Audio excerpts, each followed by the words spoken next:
Hi, welcome to Flirting with the Fish. Today we have a guest who I attribute as the monk who sold his Ferrari. Well, yes, the monk who actually sold his Ferrari wasn't a monk either, and neither is a guest, and you will hear more about it. But today's guest is very special because he has done the unusual, the very unusual in the business world at such a young age, not just his age, but that of the business itself. Must have been super challenging, must have been very distinct decisions that he would have taken to be where he is. But it doesn't come overnight. There are patterns that people follow and live by all their lives, and then it just rewards you on one day. And that is how I think Arjun Vaidya is. Yes, Arjun Vaidya, the founder of Dr. Vaidya's, which has now been acquired. He's also the venture lead at World Invest, a D2C founder, an angel investor, a son, a brother, husband, and a father to a little one. That's just few things that we know about Arjun. But today's podcast is very special because we will be talking about some things that are deeply personal and we haven't heard it anywhere else. So let's open up to the monk who sold his Ferrari.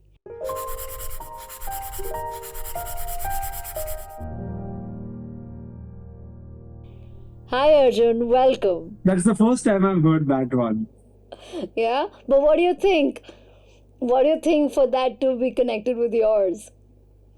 Look, I think I was not a monk, but I think it was definitely a very defining moment of my career journey for sure. Hmm. I think it also was a important part of my life, an important milestone in my life, Hmm. after which the world looked very different to me. So I think, After that. yeah, after that was it's like, BC and AD for me. It's like before exit, what was life, and after exit, what is life? Because lots of things change. Lots of things change. And I can tell you what all changed, but a lot of Yeah. things. Yeah, what all changed? So look, I think the first thing is that I had time. I never had time while I was running a startup, and the reason that you don't have that is because you can always do more. As a startup entrepreneur, as a startup founder, you're always striving for better and better and more and more. Yeah. And I spend 95 to 99% of my day thinking of one thing: Dr. Vedya's, how do I get Dr. Vedya's, how do I scale Dr. Vedya's? And then one fine day it was gone. Right? And so you have this crazy feeling of, I wouldn't say emptiness, I would say lightness. Like, just, hey, this thing is just gone, but now what do I do with my time, right? I also think that, like, until then, everyone was around me was like, oh, he's trying to build this, he's trying to build this, he's trying to build this. But for some reason, the moment that happened, it seemed like we had made a big achievement. While 10 days before or 10 days after, everything was the same, but that moment defined a lot of opportunities that I got in life. A lot of things changed after that thing happened. But I think the most pivotal thing for me was, as an entrepreneur, you always dream. One day this will become very big and I'll be able to do this and I'll be able to do that. And for me, that dream was always to buy a house in the same building as my parents. And in my exit, I was able to do that. And I think that was a really important moment. Look, I don't have a crazy lifestyle. I don't believe in materialistic things. I don't spend money on expensive things. Like, I remember my dad's into cars, right? So he said, after you exit, at least like you should upgrade your car. And I was in a Creta at that time.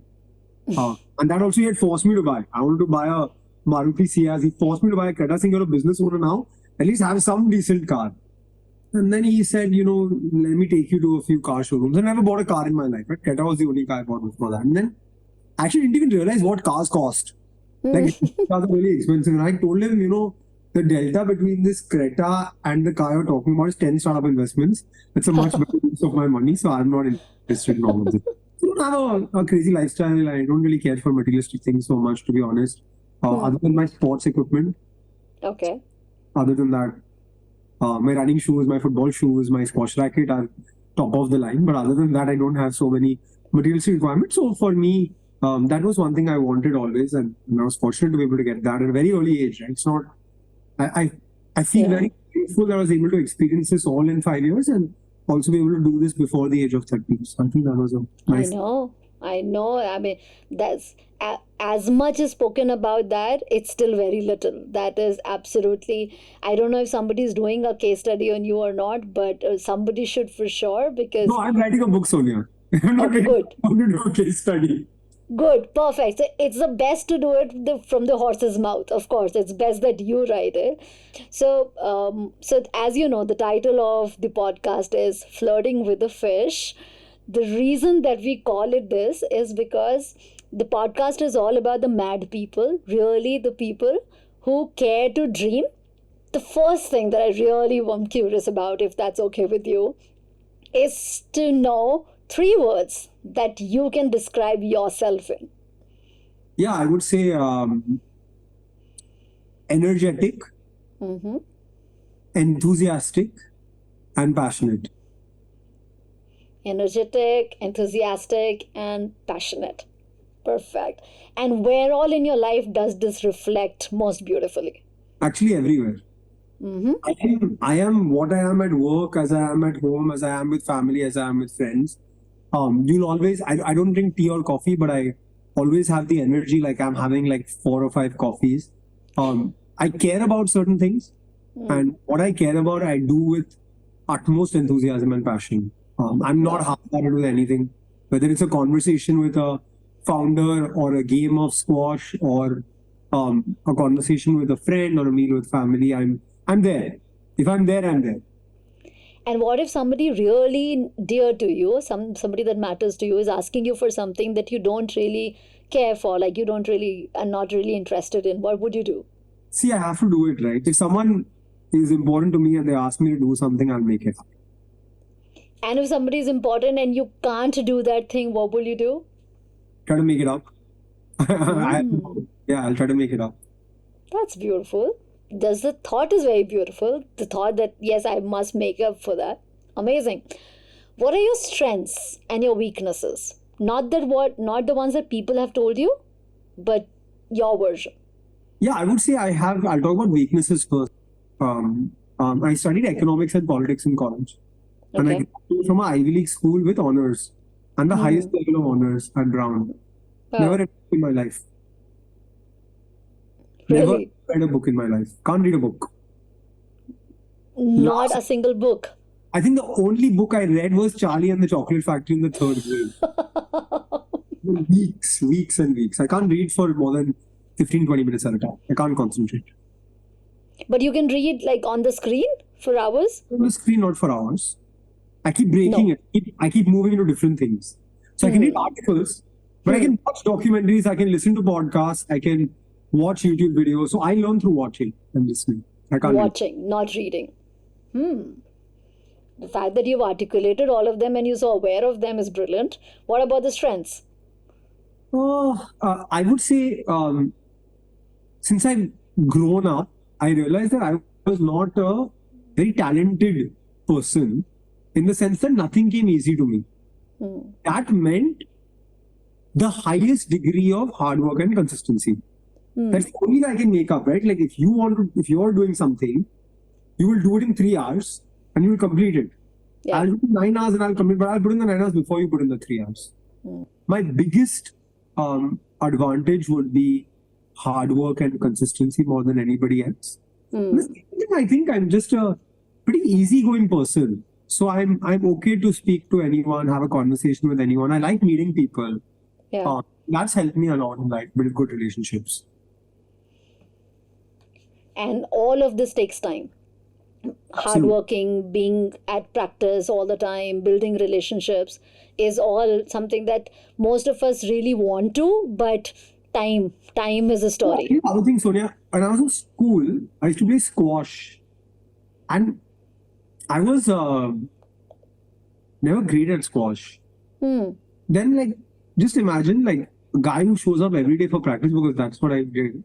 I learned that from my granddad, actually. He was very and disciplined person. You're in the academy for 3 years. A guy joins the academy. In 3 months, he's beating you. 6 months, he's beating you. And a lot of people came to the academy much after me and went much ahead of me, right? I think that could have been very demotivating, actually.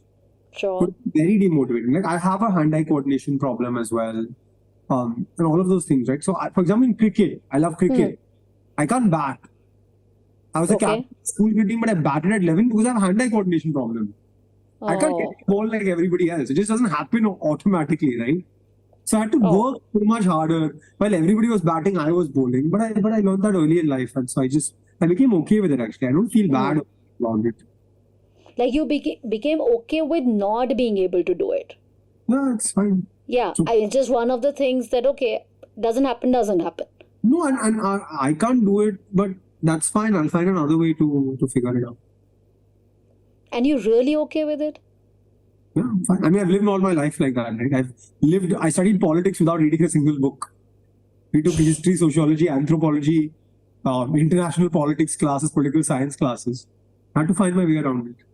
No, but is it something that you know it's a good thing or it's a good practice or a good way of life? So do you sort of tell yourself that I'm okay?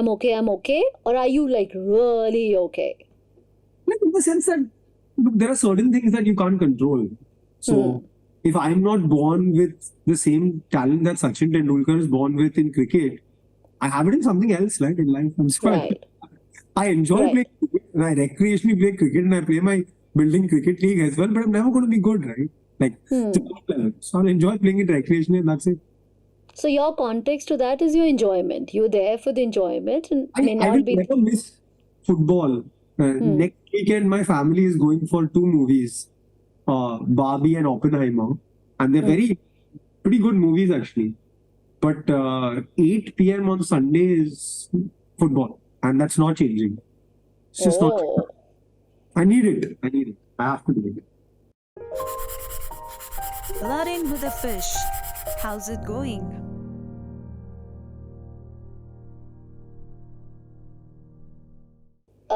What are the values that you truly cherish? And I understand that values emerge for us at different points of time in life. At least we recognize them at different points of time. So what are these values and when did you recognize some of the key ones? Yeah, so I think this is something that my grandfather lived by, and then my dad lived by, and then they were part of his sort of company's philosophies, and they became part of Dr. Vaidya's philosophies as well. So there are 6 things we live by actually. Honesty is our practice. Humility is our equity. We go happy to work and happier to achieve. 100% and nothing less. And team effort is our power. Team effort. Yeah, so I think these are the things I live by, honestly. I can give you examples, right? Like hard work we talked about. Yeah. Humility, like I learned from my granddad. So he was one of India's most famous and successful doctors. Yeah. He used to see 350 patients a day. He wore the same white safari suit with the same black polished shoes every day to work. And he put a 5 rupee red pen in his pocket every day. But in 5th grade, in my school at least, you move from pencil to pen. And move to pen, he gave me a Schaefer pen. Okay. I was in 5th grade in 2002. So at that time, that pen cost some 3,000, 4,000 rupees. So now it must be worth some 10, 15,000 bucks, right? So I was like, look, you are giving me this pen. I've come to your house. I've seen Parker pens. At that time, Parker was like a big thing. And Amitabh Bachchan, ambassador. You get the pen signed with Amitabh Bachchan and all. And I've seen like Parker, and I've even seen a Moblor pen in your house and stuff like that. I didn't use this 5 rupee red pen. And he said, I go to work every day and it reminds me where I came from. And I'll never ever forget where I came from. And that like stuck with me, right? So I remember when my dada passed, my cousin actually said that we will put him to rest in his safari suit with his red pen. Oh. So I think humility is an important part of our life. I think 100% and nothing less, right? Showing up and really like giving it your all. Whether it happens or not, whether you win or not is okay. That's But different. Yeah. your all. I think honesty is a very important part of you do. And Again, easier said than done. easier But said yes. than done. Yeah, easier said Yeah. than done. I think, so I live by all of these principles actually. It's something that I've learned from my family and we live by it. Happy, right? We are happy to work. We are not thinking, oh, this is something we have to do, etc. I'm very happy. Like, I love my work. I absolutely love my work. I finished my game of football yesterday. I met a founder at 11 p.m. at my house. Lives in my building. He wanted to talk to me about his business. I was trying to meet him. I love my work. So these values, the 6 values, which actually in a way you have inherited, at what points of time, and if you remember some incidences of when you actually realize that you very clearly have it in you, you appreciate them, I get it, and you appreciate them from your dada to your father. And one time, right, we used to go to London quite often for summer vacation. Okay. There was this one store, sports store in London. Like a 5th grade kid, 6th grade kid. Like, what do you buy? You go to the sports store, you buy sports. That time, India, you didn't get everything, right? So, right. The sports store, and I bought a full cricket set of this brand, Nichols, which is like the best. And this store is called Lily White's. It's in London in Piccadilly Circus next to Leicester Square. It's like, at that time, it was a luxury sports store. Like, really nice, wooden floors, beautiful staircase, like old school British, all of that. Now it's become a discount store. In case you get the cheapest stuff. But that time it was the premium sports store. Premium place, yeah. So my dad took me there. It was this whole experience. Me and Lily was going to buy this cricket set. We bought a bag, we bought gloves, we bought pads. I still have those pads and gloves. And bat obviously is now small for me, but gloves and pads, I still have those gloves and pads. And then I bought like football from there. Like that time, you not get all the best quality footballs. Nike barely had stores here and stuff. So we bought the same football that they were using in the English Premier League. And then football shoes, you didn't get so many international brands. You got football shoes, shin guards, all of this stuff, right? And then we bought all of this cricket and football. Like, because you were playing cricket and football. Yeah. And we had a basketball court in our school as well. I wasn't really into basketball, honestly. I used to play a little bit here and there. And NBA, they use a basketball called Spalding. Okay. And that basketball was available at that shop. We were checking out. I told my dad, I want that basketball. He's like, boss, you barely play basketball. We've spent like a lot of money on your cricket and football stuff. Let's go. Yeah. We left that place. We were walking back to the train station to get back to the hotel. And I was like, I can't believe you didn't let me buy that basketball. I can't believe you didn't let me buy that basketball. And then my dad was like, you spent so much money and this guy's not talking about that basketball. So he said, okay, I'll get you the basketball. But on one condition. Today we have the money to buy this basketball. And we can buy the basketball. But the day we don't have the money to buy this basketball, you have to be okay. You have to be? You have to be okay. You can't complain to me that you've not got the basketball. Right? And at that time, it just seemed like a basketball. But it's a very deep thing he told me then. Right? Yeah. He said that when you have it, it's okay. When you don't live in regret. And don't compare. And so we don't care. We don't care. How old were you? It must have been like 11 years old. Wow. A very, very impactful age that is. You were like, you're not too young to not understand anything and not too old to have your own fears and patterns in place. It's just very early. Wow. So this is like you said, that's pretty much been your growing up understanding. And it has now, I guess, with the stability that you have, it must have become more reinforced and more, much more. We are going to Greece for a friend's wedding. So we have to fly via Istanbul. And then we saw Indigo and Turkish Airlines flights. So firstly, my wife and I only fly economy. Wherever we are going in the world, we are not flying any other class but economy. We'll use that money for something else. And there was a Turkish Airlines flight and a Indigo flight. The Indigo flight was $20,000 cheaper. But the Indigo flight stops in Ras Al Khaimah. So we go back to Ras Al Khaimah, stop for 15 minutes in Ras Al Khaimah, then go to Istanbul, and then from there go to Athens. Literally, my brother was looking at me saying, "Are you crazy? Like, why are you doing this?" And I was like, "No, I'm going to do this. This is what I'm doing." Like my whole team used to like laugh at me because I used to book my own flights while I was running Dr. Areas because I would go on like make my trip and yatra and clear trip and get the best deal. They were like, "You're spending half an hour booking a flight to Delhi. That half an hour of your time is used in so many things." I was like, "No, I'm booking my own flight. Sorry." But why? Just I ascribe a lot of value to saving. A lot of value. No, but that's a good example. Like your saving time is also your wealth. I agree. It was a unnecessary use of my time, but it was a way to set an example. Okay. If I can So- look at 3 travel portals, you better look at 4 travel portals when you're booking your flights. That satisfies you. You like to do it. Satisfy me. It's what should be Okay. done.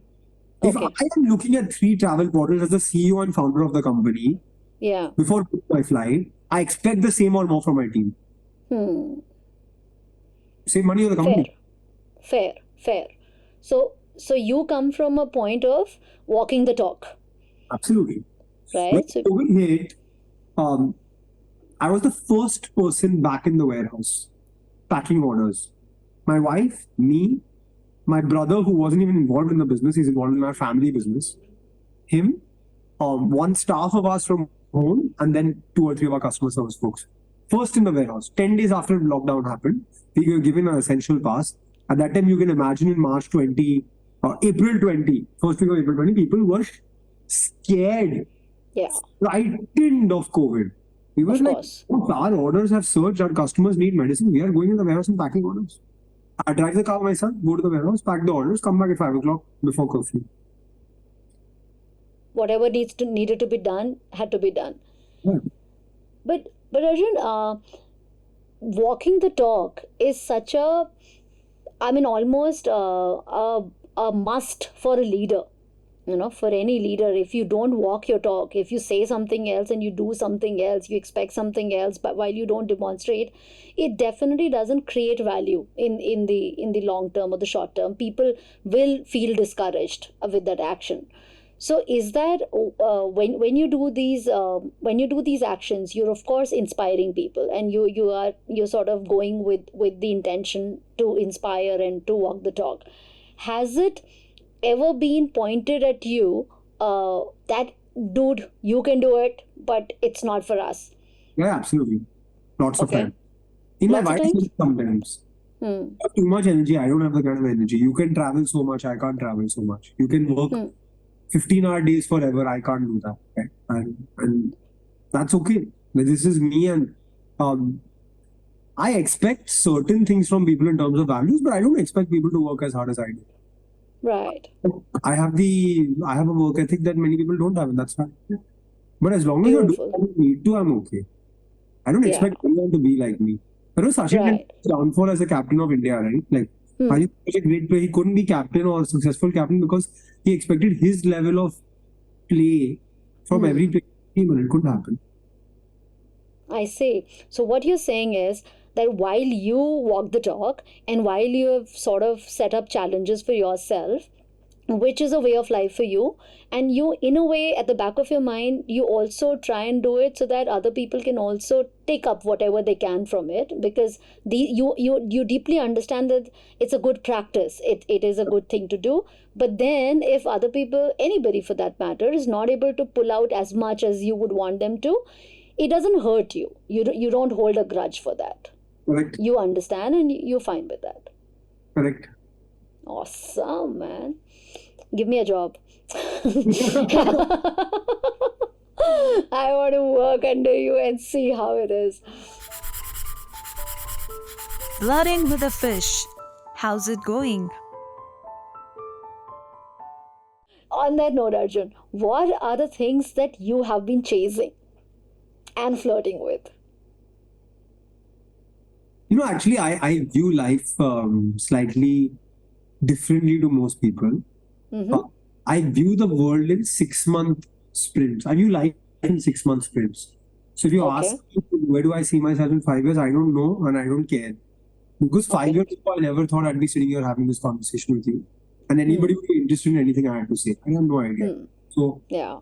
I view life in 6 month sprints, and I have my goals for the next 6 months, and that's what I'm chasing, and that's what I'm flirting with. So I want to get my book out in the next 6 months. I want to spend more time with my daughter in the next 6 months. I want to do certain things from a work perspective over the next 6 months. So whatever these goals are, they're for the next 6 months.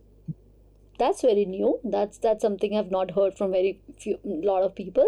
Taking life in shorter sprints, Right. not really very long term, very longistic goals. Actually, that's fantastic, because maybe that's why you are able to achieve so much. Is I guess you're not living with a lot of baggage either. Then it's yeah. Smaller goals, tangible, and shorter time periods for me. And so you must be setting your action items, your action goals also just for that much. My wife and I start every year doing this. 1st of January, write this down. While we were running our company, it was our phone wallpaper. Every year we would put the goals and then make it our phone wallpaper. We'd get an illustrator to illustrate our goals.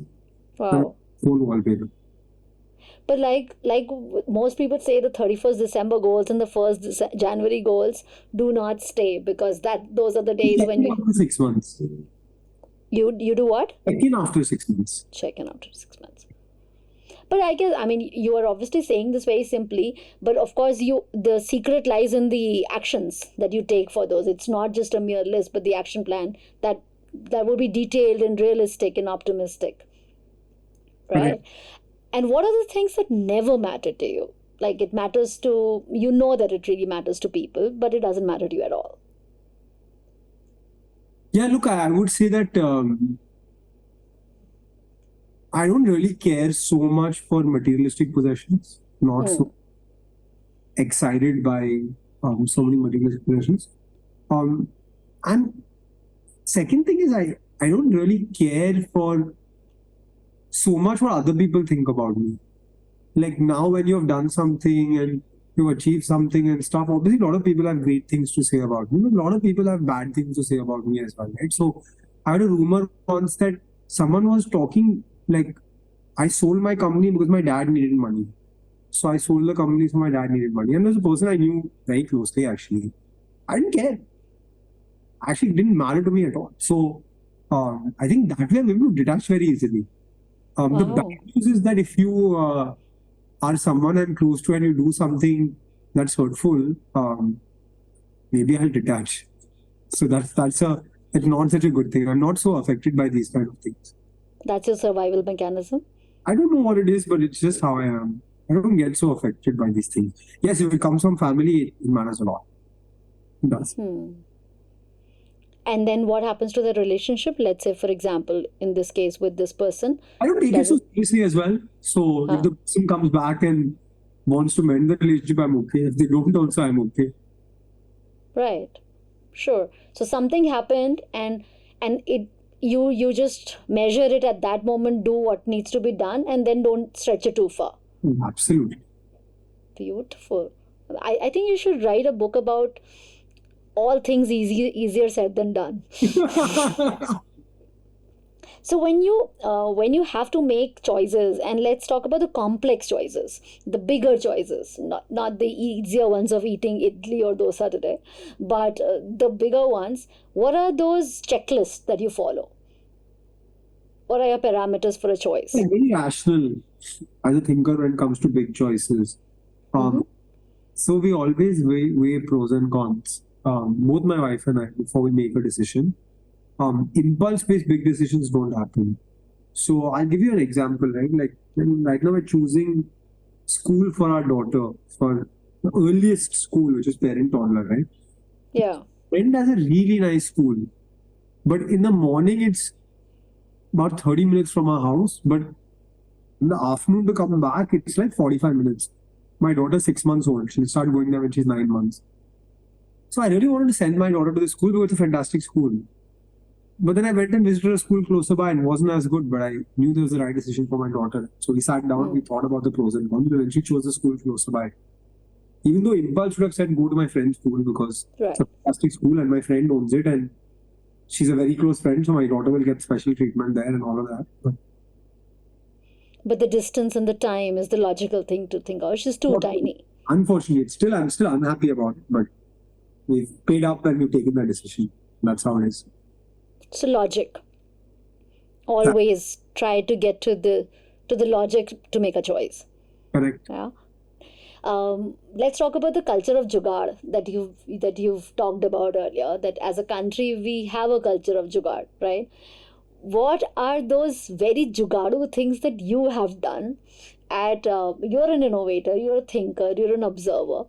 So I'm guessing that you've done a couple of jugaadu things in school, back in America, while you were As an a founder, investor. by the way, as a founder, Yeah. so we got this requirement from someone in Dubai to make a pretty much very similar version of a paint balm that was there. Contract Okay. manufacturer, so not our brand, but they said there's this relax balm. You make something similar to that. You can call it something else, but the packaging should look similar and the branding should look similar and all of that. So you're like, okay, cool. So we made the product. They were happy with the product. They said packaging भी बना दो. I said, ठीक है, packaging बना देंगे. And then we made some packaging, but on their packaging there was a guy wearing a tie with really scruffy hair, holding his head.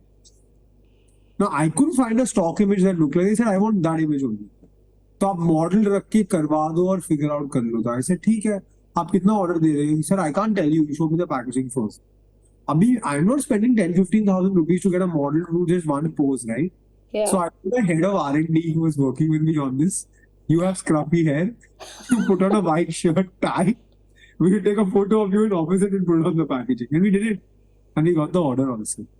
When you started working on Dr. Vaidya fully, when you decided, I believe the story that I read was that when your dada passed away and you were in the office, and then one of the staff members said that, will you let his work be forgotten? And something of that impact level. That's when you could have done this earlier, but that was the turning point in the day. So, because of course you did not methodically think about that, okay, this is the time to start and it's an opportunity and all of that. The question is that in the space that you worked in, bringing Ayurveda online, making it available to youngsters, talking in the language that young people understand, there isn't a very comparative other business to compare it with that it worked. So how did you figure your tam sam som? How did you like really being fair to the investment community come up and say, okay, this is a large market, and again Ayurveda not being taken up very well with the youngsters? So how did those excels come in place? So look, actually, lot of questions. First, actually, this incident happened at my dad's 50th birthday after my dada had passed. A speech at his office when his team had a party for him. And after the speech, my dada's nurse of 17 years came up to me and said, "Are you going to let his legacy die?" So that was the sort of background of the conversation. Now, it seems like that was the moment that everything changed, but this idea of doing what my dada had left behind was with me since I was a kid. And he cured me of asthma. And we always talked about this growing up. I transcribed our family formulations from scriptures to the computer. I spent a lot of time with my dada growing up. I wrote my college essays on doing Dr. Vaidya's to get into college in the US. I see. So all of this was in the back of my mind. And then macro also supported. Government change, Ministry of Ayush was created. Prime Minister was talking about Ayurveda. Indians were happy to consume quintessentially Indian brands. Brand India was going through resurgence in 2014. So I think all the macro also helped. And then that one moment that you sort of took it off. Switch flips and you just go for it. Right? But I tell you, I think I was talking to one entrepreneur and he said, I started my business. So I had to set up a factory. So I sold my house. And I set up the business. Set up the factory. And if you ask me today, I probably would have never ever made that mistake. But at that time, it just seemed right? So today, if you ask me, would I take the risk of standing up against Dabur, Patanjali, Imami, Baidyanath, Zandu and Himalaya? Maybe not. But at that time, I didn't know any better. I was a young guy who said, chalo, figure out kar lenge. Tam Sam Som kuch socha hi nahi tha. Just ये सोचा कि दादा की formulations अच्छे हैं. Dada has nice formulations, good products. And we'll do something with it. And we launch a hangover product because we like to party on the weekends and then we want to wake up fresh and use the next day productively. So let's launch a hangover product. And then we said Chyawanprash is good for you, but it's black, bitter, sticky, inconvenient. So can we launch a capsule version of Chyawanprash? We launch a capsule. From there we started, right? The good news for me is I was able to think out of the box when I wasn't from Ayurveda. When I started telling this concept to people in the Ayurveda industry, like, This is not Yeah. possible in Ayurveda. Right? But because you're not from Ayurveda, it really helped. You've often, I read something where you said that you've often been proven wrong at different instances. And so the way I look at it is that you have an acceptance of that and you have an observation of that, that, in that moment, you were proven wrong. And especially, let's talking about at Dr. Vaidya, the operational side of it. So sometimes for any of us, it can be very demoralizing when we are very clear of this is the way it is and this is the things that it is, and it just turns out that oops, no, it's not really. It can be demoralizing. So you've talked about this very early time where maximum of your orders got returned. Like you were very clear that this is going to happen. Our offline business failed. Yeah, it failed, and so like maximum stuff came back. So let's say that could be one example of proven wrong, right? You thought and it didn't That was work out. proven wrong very early on in the business, and that time I had an ego, so I felt really bad about it. But Yeah. 2 years into entrepreneurship, you lose all ego. You get kicked, slapped, beaten, and you have to get up and fight again, right? So now I have no ego. Can be proven wrong by anyone at any time. Educated, uneducated, I don't care. I'm okay with it. So I guess being in it just does make it that I have easy. no qualms in being proven wrong, and I'll accept it openly. No qualms. And at that time, what had happened when you were hit by those return orders? That time I was shocked. I went to I was a great student in school and I went to a good college. I had a great job out of college. I thought I'd started a very good company. So all of these castles were built in the air in my mind. They all came crashing down, right? So it was tough. I locked myself up in my room on Friday evening. Didn't meet anyone, didn't do anything till Monday morning. It's tough. And during when you were building up Dr. Vedas, there would have been, of course, very, very turbulent times. All of that taught me how to deal with stress and anger and difficult situations. People make life tough for you. We saw everything. So all of it. Right. You've always been in awe of your grandfather. Yeah. What about your grandmother and mother? We've always heard about Dada and your dad. Grandmom actually is someone that we learned a lot about happiness and about giving. She's one of the most generous people. Like cares for everybody around her and helps people. Like helps so many people. She's very religious. That's something I may not necessarily have taken from her, but her attitude towards life is lots of positivity, lots of like smiling all the time. Even though she has gone through lots of health issues. She's had 4 heart surgeries. She can't walk anymore. She's on a wheelchair now, but she still does manicure, pedicure, facial. She still uses she's been using skincare products for the last 35, 40 years. And Really? like Pond, she was like one of the biggest customers of Pond's face cream. And when they discontinued her cream, she wrote to them and things like that. So attitude to life is amazing. From my mom, actually, she's one of the only very rational people in our family. So this whole rational, unemotional thought process came from her. And like my mom actually is like my focus on fitness comes from seeing my mom's discipline. She still works out 5 times a week, and she looks she's 55 and she looks like she's 40. Wow. And I think that's the second thing. And the third thing is like my mom doesn't take things so seriously. So just like you. Yeah, she doesn't take things so seriously, honestly. So I think these things come from her. Flirting with a fish. How's it going? Arjun, from a work point of view, when you started making Ayurveda available to younger, you mentioned about raising a lot of awareness. You mentioned about working towards that, and it's very logical because it is not there. Young people don't really think it takes too much time. It's bad tasting. It's not so cool, not so fast. So how did you? And you're a creative person, so I'm sure you were the mastermind about the awareness plan. But what were the things that you did to actually raise an awareness? Maybe some few real actions that you We took. retargeted Ayurveda in a format that customers had never seen it. We used social media Yeah. with Ayurveda. We put out content, we put out videos, we created WhatsApp groups to educate people on Ayurveda. Okay. In 2017-18, one of my interns from IIM actually said, let's make these WhatsApp groups where we communicate to people about tips related to Ayurveda.